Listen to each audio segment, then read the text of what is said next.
Welcome, everyone, to the Revenue Architects Podcast.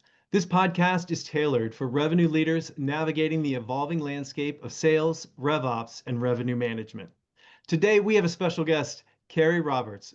She has 15 years of revenue operations and enablement in the technology marketplace. Kari, welcome to the show. Thank you for having me. I'm excited to be Welcome, here. Carrie. Why don't you start with quick introduction of your background? Sure. Yes, my name's Kari Roberts. I have led revenue operations and enablement teams across a number of technology companies in the Bay Area in particular. I think my career has scaled the full spectrum of what I've done. I've been involved with early stage companies and startups like E2Open and Blend. I've also worked in companies that are mid-stage, Wind River and BetterUp in the 500 million range. Also really large organizations like Intel.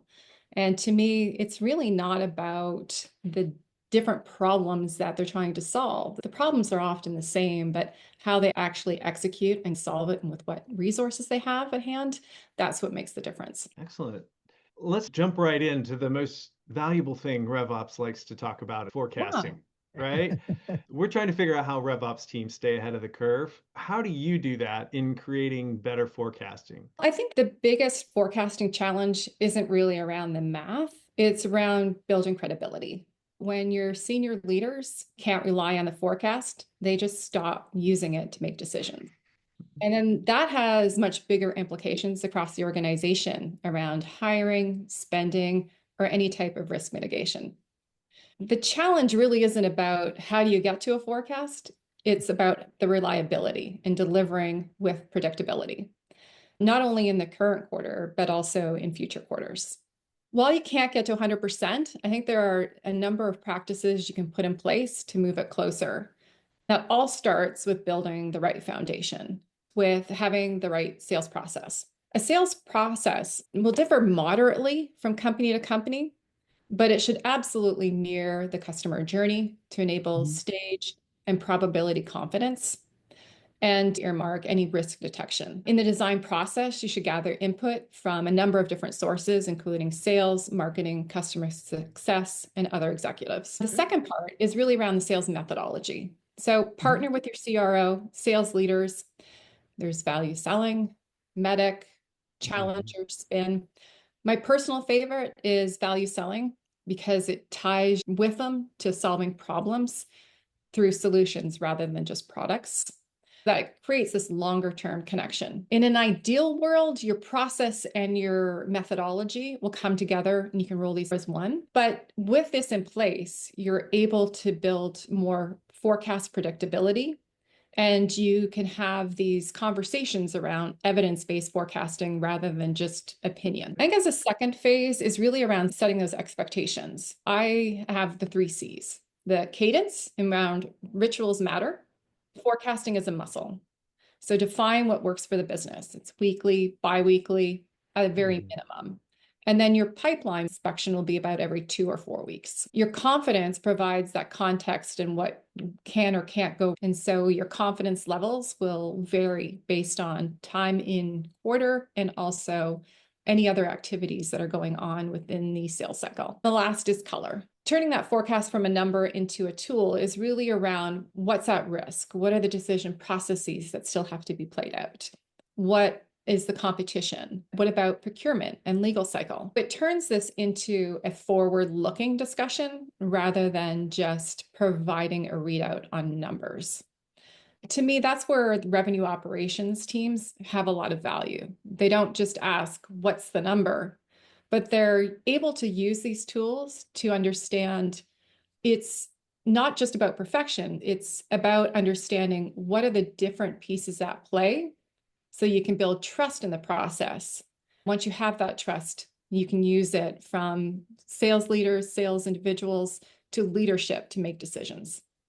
Kari, you have a lot of experience in RevOps because it's such an evolving process. I feel like you're more of a veteran in this than most. You mentioned when we talked, there was a little bit more about building that foundation of revenue operations, but there's a lot of change management in this. So can you give me an example of when you walk into a new place and a new company and you're trying to get your arms around a forecast? What does it look like? How did you move from where they were before to getting them into a predictable forecast? It really depends on the state of the organization, and it's two different pieces. It's that resistance to change and the impact of that change. You have to take both of those into Sure. consideration. When I've walked into organizations, they're at different stages. I'll give you the latest where there was actually a massive desire for some help and assistance. And this was my most recent company, where there really wasn't a lot of forecasting rigor in place. There was desire to have some discipline from the ground sellers through leadership, through executive level. In that case, it was a little bit easier. You're able to go in and say, all right, let's walk through a design of a sales process. Let's put that in place, couple it with the methodology, and roll out some change management. Now, I make that sound very easy, but there still is a lot of connection to the sales leaders to make sure I'm designing it and my team is designing it correctly. Because if we don't design it with the end in mind, with the customer journey in mind, then we're not going to get adoption. Making sure you have some strong stakeholder engagement through the entire process is very key, no matter what situation you're walking into. There are other times where the change management is going to be a lot more impactful. You're going to have to build a full change management cycle behind it with win stories, with using your forecasting in a template that has the different components listed out so that you can get that change adoption happening. It's just a different approach based on those two factors, resistance and change impact, that really come into play to inform what your change management strategy is going to look like. A couple of times you mentioned about aligning it to the customer journey, right? We work with also a lot of partners. Most of them are SaaS companies. Specific to SaaS, what I have realized is they have their own script and they just go behind that script rather than really thinking through, say, what the customer is trying to buy. Let me adopt myself towards it, right? In a struggle, typically with how do you understand the customer's buying cycle versus your selling cycle? As a sales enablement leader, let's put that hat. How would you enable your salespeople to better align your sales cycle to a customer's buying cycle? What signals you would ask them to look for? What data points you would like to capture? How would you tell them, bifurcate here, do this, right? Based on these questions, you might want to go here rather than just sticking to a very black and white. Okay. So I think that aligning the sales cycle to the customer buying cycle really starts with understanding the customer journey and embedding that into your sales process. That sales process may not work 100% for every situation. It has to be tailored to a greater propensity of the number of customers that you have. That means it's not going to be perfect in every situation, but you're trying to align it to 90% of your population.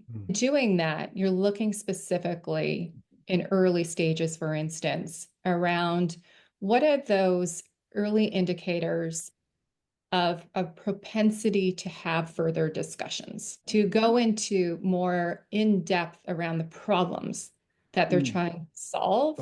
How do you tie those problems to your products and solutions?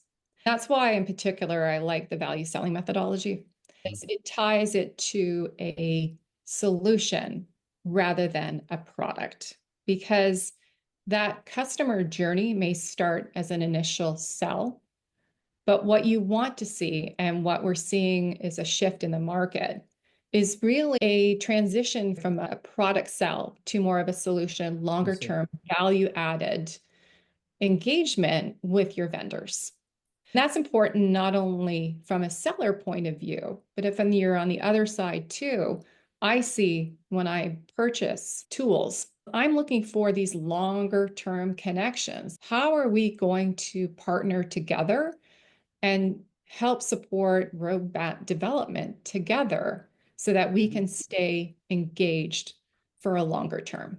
That's the type of process that customers are looking for across the board. As a sales enablement guy, starting with the communication between the sales team and enablement to map the customer journey to inform your sales process. Like you Yes. can choose any sales process, but if it doesn't align to this buyer journey, there's going to be this lack of Major fit. results. I think Yeah. it's really interesting too, because enablement's always that redheaded stepchild of the sales executive team. They're like, oh yeah, you just make training. You're like, no, they're literally teaching you how to connect to your customer and make more money. Exactly. They all come together. And I think being Mhm. really effective, you can't think of this as just a one-time training. That's often what happens and where people in an organization say, we tried that once, it didn't work. It's going to work if you just roll it out and you expect people to adopt it. They're going to stay in their regular patterns of behavior and how they operate, especially if they've been successful up until that point. If you're trying to change people in an organization to a new way of selling from single product to multi-product, or from a product based to a value based, you need a full blown enablement cycle behind it that just doesn't end after the initial training, but it goes on for multiple quarters, multiple months, and really reinforces that behavior and becomes part of the corporate culture. It's also important to have that engagement across different departments. You have to have marketing buying in, Correct. product Yes. buying Yeah. in, because Mhm. that messaging, that communication style It's very has to be critical. there for it to be Yeah. successful. Well, that leads me to the next question, which is really about how do you bridge this gap between RevOps and the field? How do you see the evolution from sales ops supporting sales to RevOps coordinating what drives revenue? It seems like a more holistic approach to the way you just explained when you're doing a heavy change management. So, how do you see that coordination from RevOps driving revenue above sales ops to sales? I think that there's a couple of pieces here. The first is I think that there's been a transition between how companies have gone to market. That has also informed how RevOps has developed their own organizations. The shift is really around when traditionally you've seen more of this hunter farmer type of sales organization that's being Correct. set up. Now we're seeing that organizations are shifting from a hunter farmer structure to more of this integrated life cycle based selling methodology. That's breaking down because, as we were talking about, these longer cycles for value realization, these multi products, higher churn rates. You have to have these account teams that are aligned around outcomes rather than account ownership. What that has meant for RevOps is that they need to focus more on metrics around customer data, product usage, health scores, renewal risks, expansion propensity. It has also meant that it's triggering different types of ways that we look at the customer motion too, which informs how our comp plans are developed, how they're becoming much more integrated to see a collaborative selling motion in place so that it's about creating outcomes for the organization that are going to be where they're shifting from comp plans that are designed for just individual attainment, team-based attainment, so that they're supporting longer-term relationships with our customer base. That is correct. I come from a hardcore services background, right? We never had sales guy separate from a delivery guy. What we had was a customer delivery manager, we used to call him, CDM. That was our terminology. This is very different from how you will see in the SaaS companies or product-based companies. It resonates to me with what you said, because in this model, you get compensated based on how the customer is becoming successful, not by signing a deal anymore. Yes. I think that is what you are also saying. That is the paradigm shift that needs to happen to really have an overall revenue management or control over all of the revenue life cycle. Yes, it creates a lot of complexity for a RevOps organization to manage as well, particularly around the comp plans, even setting up your tools and your structures and your reporting. It's the right direction to go in. And I think that as we see more companies adopting this philosophy, there'll be some propensity to see some additional areas of scale to make this more efficient. I think one of the things I'm seeing, we work with a lot of companies that grow quick, are in high growth.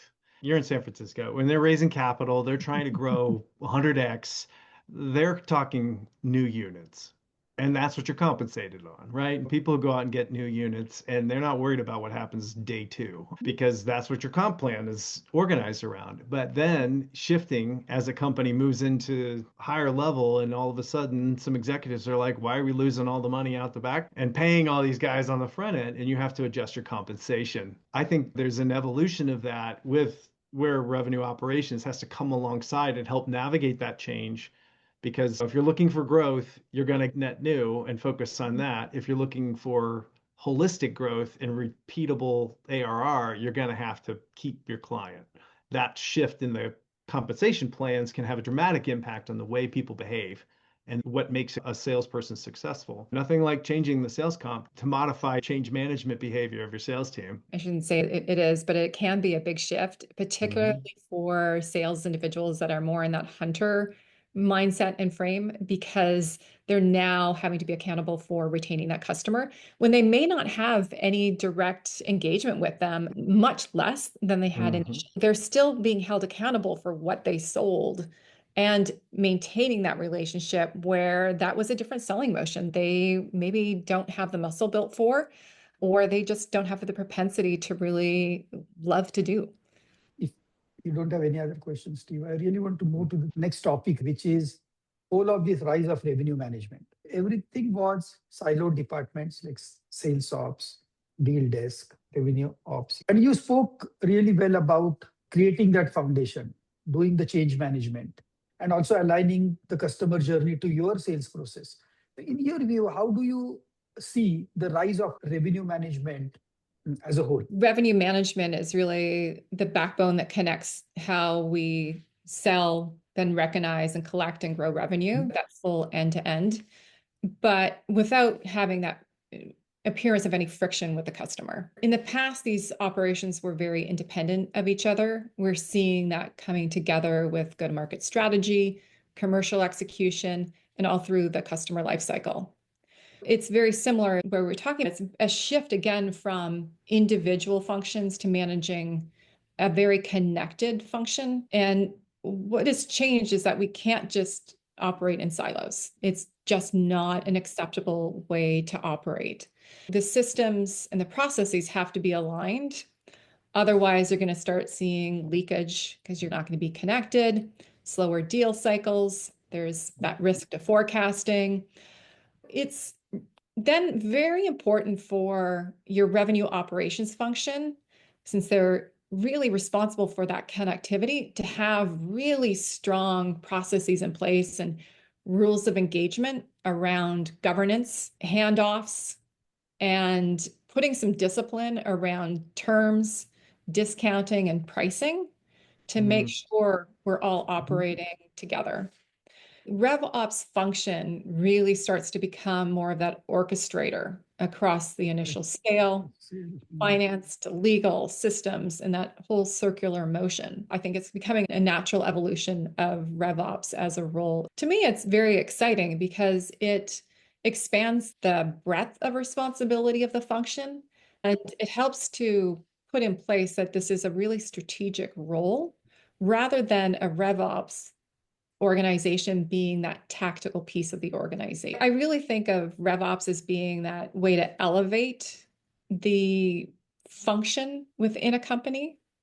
It also elevates the leadership trust in what they as a team are able to deliver, a elevated understanding of all of the different directions that revenue is pointing towards, because you have this end-to-end connection and understanding the data behind it to make informed decisions.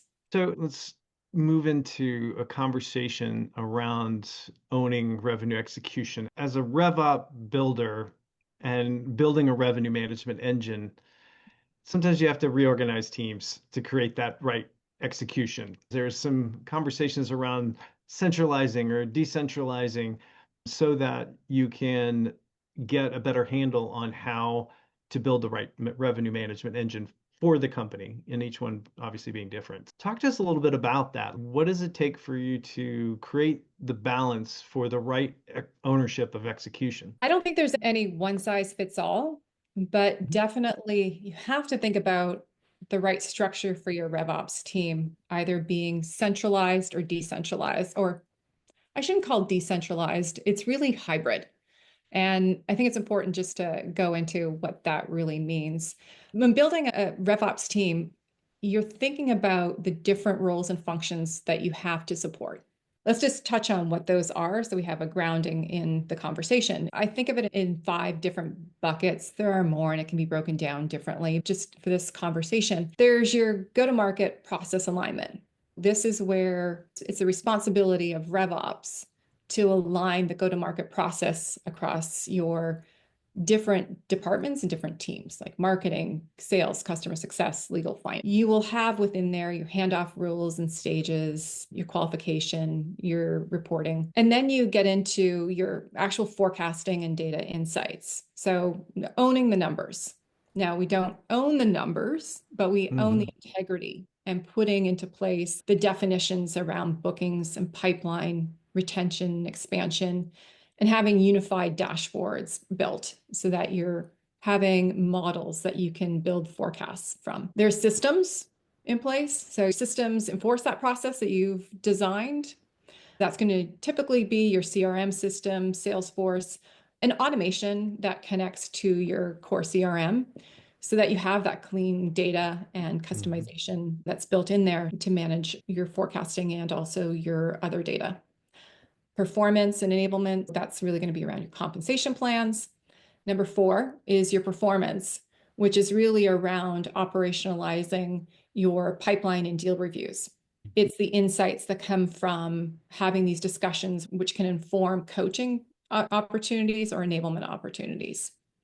And then finally, your compensation and incentives. These 5 pillars are what I would consider your silos within revenue operations. You'll typically hire people that are very specialized in each of these. Now, what we're talking about is really around the centralization of those or decentralizing. And the principle is there's really no one size fits all, but it depends on the complexity of your organization and its maturity. When you think about a hybrid, it's really around how do you align some of those central silos, but have them with a business partner that works with your sales leaders to help them become more strategically focused and minded. Shifting to that really requires to have your core processes and policies in place.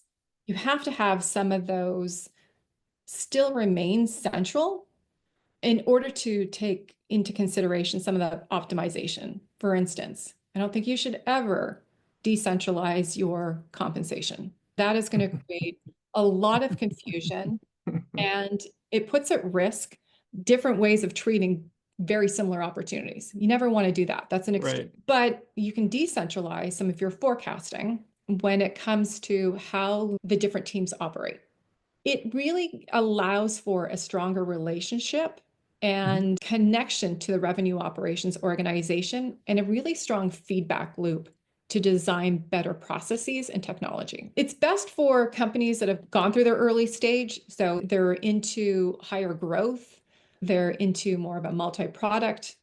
They really have already in place a strong governance so that there's a common understanding of what is centralized versus working through your RevOps business partners. See, in revenue execution, there are a lot of friction points, but I think the most common one, which we see, is having a margin control. How much should you discount? How much should you not discount? Existing customer. And sales guys are very good at giving you a story of why we should discount to win the deal, right? But question really is very interesting. First, who owns this margin control, right, in this execution life cycle? Whether it is owned by sales or is it owned by the revenue management team or it is owned by the executives, right? In your opinion, who owns it? It would be one interesting thing to talk about. How do you control it? An organization should truly then put some guardrails to control this margin. I doubt this is controversial. in a RevOps conversation, but it's not sales. I was recently talking to somebody and we were discussing where the RevOps functions should report to. It's a little bit of a tangent here, but they were talking about should it report to finance, should it report to sales? I said, I don't actually think it really matters. I think of the RevOps function as sitting in between. And the way that I think about myself and my role is I design processes and tools and make decisions based on what is the right solution for the organization. For an example that I give is when it comes to compensation plans, my job is to make sure that sales and finance are equally as unhappy with the compensation plan. That's a good one. Okay. That's great. So going back to your question around margin, it is the responsibility of RevOps as that connective tissue across the organization to work with the key partners to develop that standard philosophy, that standard rules of engagement around protecting margin and discounting. That means working with sales to understand their point of view. Often you hear about products that are on the market, but there are competitive products and we can't sell it unless we discount it very heavily. Really understanding if that's real, and then having those conversations with the executive team and the product team and the pricing team to understand what can we do? How far can we discount? And is this somewhere that we want to invest in? Making those decisions, that's one area. Secondly, setting then the core foundation with your legal team and your finance team around the rules of engagement around discounting. Discounting before it gets to different levels of approval, but also discounting at different sizes and volumes. They're fairly standard. You want to make sure you put that in place, but that is, in my mind, a strong opinion, and that lives with the revenue operations team to develop and roll out. But I will add a little bit to the controversy on reporting, because I feel, right, that revenue operations should straight report into the CEO, should not go to any function. Why it is controversial is because sales has their own objectives, so they will drive it from that perspective, whereas finance has their own objectives, how they will drive it. I'm just talking margin control, one function of the major part of it. When it comes to the CEO office, especially, and as the company grows, our companies are larger and larger, CEOs don't want to own any direct function, right? Again, it's a controversial topic or more of a political topic, but in all right sense, they want to empower people rather than directly get into execution, right? That is the thing. But why I still feel that there has to be, if not a direct, but definitely a strong dotted line directly into the CEO on revenue operations, because as you very rightly said, you can't keep everybody happy. In fact, you're looking at how can both parties be equally unhappy. Compensation method. Yeah. Similarly, if you want to achieve that balance, somebody has to hold the whole pivotal point. That is where having that dotted line into this might be a balancing act more than the execution and controlling act. It's what I really feel. No. Okay, you're right. I think I might have to disagree a little bit here. Go ahead. Tell us why. I'm not sure in particular about margin. I feel like my strongest relationships with the executive team have really been when I've had the strongest relationships with my finance team. I work through finance with either a business partner or usually through the revenue team as well. It could be either way. It doesn't really matter. There's somebody on the finance team that I'm partnering with to collaborate on putting readouts together for the CEO or the executive level, because it adds more context and it also reports on a more holistic picture of the state of the organization. That is true. If I was to just do it myself, I'm really responsible for bookings. I am responsible for bookings, forecasting, pipeline. The CEO is going to want to see, how are we doing with ARR? If we don't include that picture, and I feel like finance should own ARR. I have not owned from a RevOps perspective, and I don't want to own that right now. But that nuance should be owned by them. It's really a key metric that executive leaders are going to want. So from that perspective, I think it's a collaboration between these two groups, and whether or not a CEO wants that information weekly or bi-weekly, like really hope not weekly. It's really a collaboration between the teams that put a package together for the leadership team. I I take like that. that. I'll take that argument for sure. On our podcast, we've had a compensation specialist, and Oh, we wow. actually Yeah. talked to another guest from San Francisco, Olga. She's going to be at the Revenue Operations Alliance, but she mentioned she made one change to a close one. You required to put a close lost reason. Mhm. She added a field in Salesforce, and it had a 30% impact on people losing deals because they didn't want to have to put the reason. So they ended up fighting more to get the deal. When we were talking, I was talking with the compensation guy. I was like, based on that knowledge, if I could see on a deal the difference in my compensation based on the pricing I was trying to offer, and I can see it going up and down in a variation box, like one triggers the next in my compensation. I was like, that might have a real impact on helping pricing and margin control because they'd see how much money they're not going to make or how much they left on the table because they couldn't sell a little higher. Absolutely. Yes. Why has that not been created already? It just hit me. What about dynamic pricing for sales? You know how they do dynamic pricing for airline Products, tickets? yeah. What if Yeah. it was like this salesperson is consistently selling better? Maybe we offer better discounting options to allow them to have more flexibility because they sell more and they close more deals. You have this variable pricing that comes along with their compensation. But that's a No, I'll tell you. level 4 Just kind on of that note, conversation. though, if you're a top salesperson and you're selling all of these deals at a regular price, wouldn't you just want to continue to sell so you can make more? Sure. Why would you go back? I'll tell you the analogy is like when EV came in the market. How long you can drive a car, whether it goes 300 miles or 200 miles, heavily depends upon how are you driving the car. So what these people did, it's a very interesting study. They put the battery consumption, okay, as a horizontal bar chart on the main dashboard. As you're accelerating, the battery consumption is going down. As you're deaccelerating, it is coming up. Then they gave that green color band on the speedometer saying that drive between 40 to 60 and you get the maximum mileage. And that changed the whole way people started driving EV. Maybe we can use that kind of analogy, just like a meter, saying that keep your discount between this range and you will get maximum compensated. That was a technology conversation, but yeah, I had to bring it up. That was funny. There's got to be a button somehow that would create incentives, right? You want to drive Yeah. incentives, they got to see it. Honestly, that brings to my favorite question. And being a Salesforce company and being in Salesforce like architect, it all excites me to understand from people like you that how do you really align technology with processes, change management to create this revenue engine. We call it intelligent revenue engine, right? Why it becomes intelligent is because of the impact of AI. In your view, how do you align this technology process change management and what impact do you see of? Oh, good question. I think it incorporates a lot of what we've talked about so far. Don't start with the tools. Technology should reinforce your behaviors that you want and not compensate for any broken processes, right? You really need to start with designing your operating model.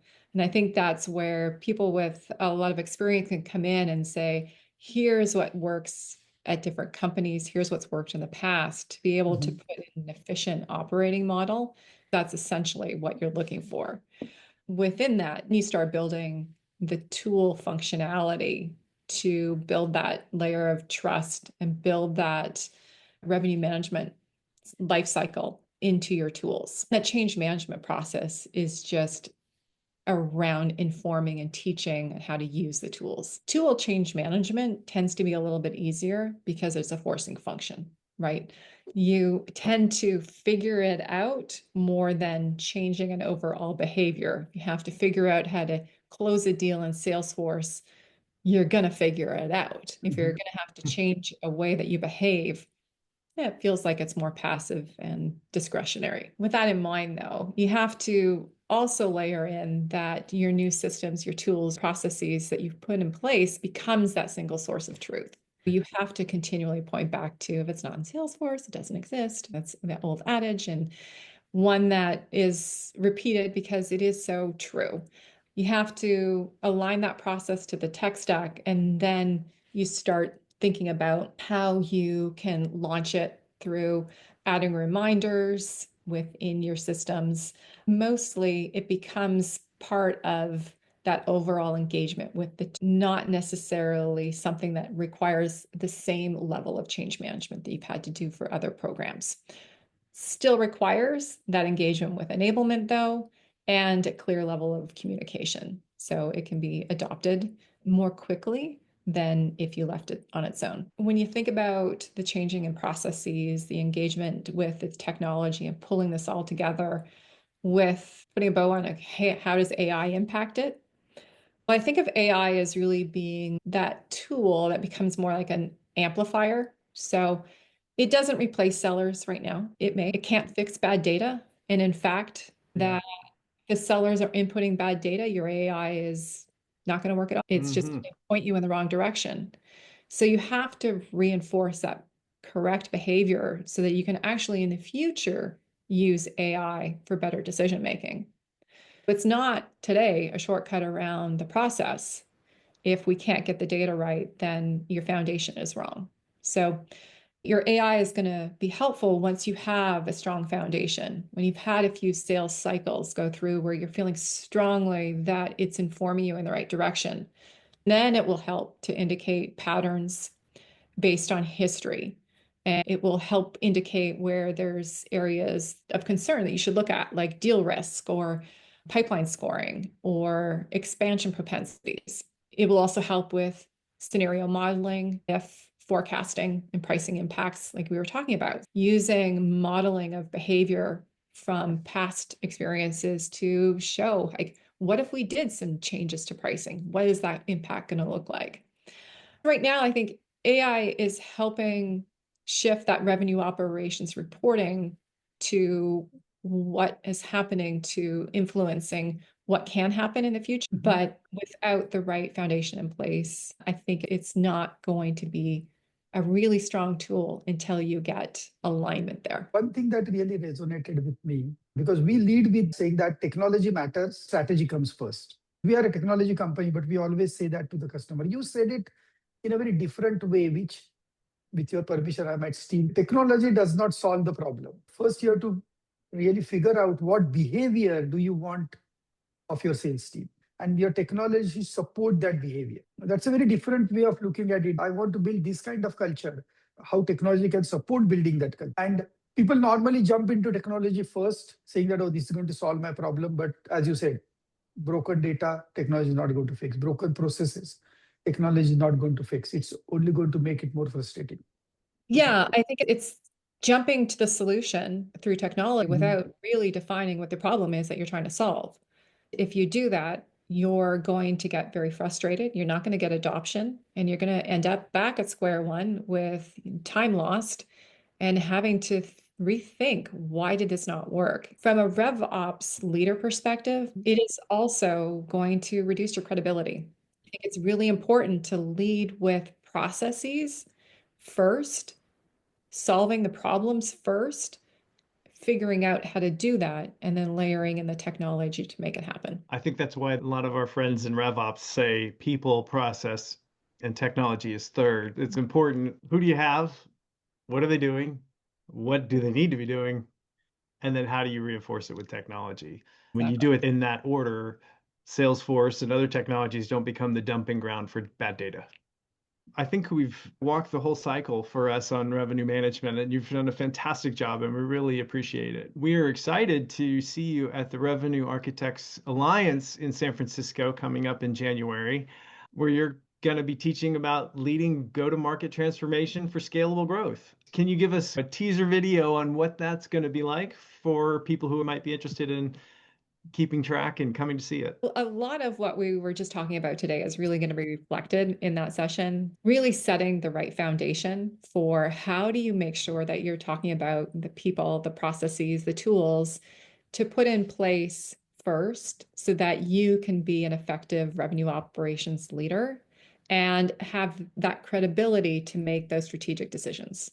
It's not about just those foundational elements, but it's also then taking that next step and creating that strategic data insights that allow you to have influence across the executive level and become a strategic partner in the organization. That's awesome. I'm very excited to watch that session. We'll be really excited to hear all about it in new and interesting ways. Very Thank you so much for coming. And to our listeners and watchers, we thank you so much for coming to this episode. And we invite you to like and subscribe and share with others the incredible insights about how revenue operations is evolving. If you are an architect or you have friends who are good revenue architects, we'd love to have them participate in this opportunity to share their insights with the world. Feel free to reach out to us on LinkedIn and follow Carrie on LinkedIn as well. Come see us at the Revenue Operations Alliance in January. Thank you so much.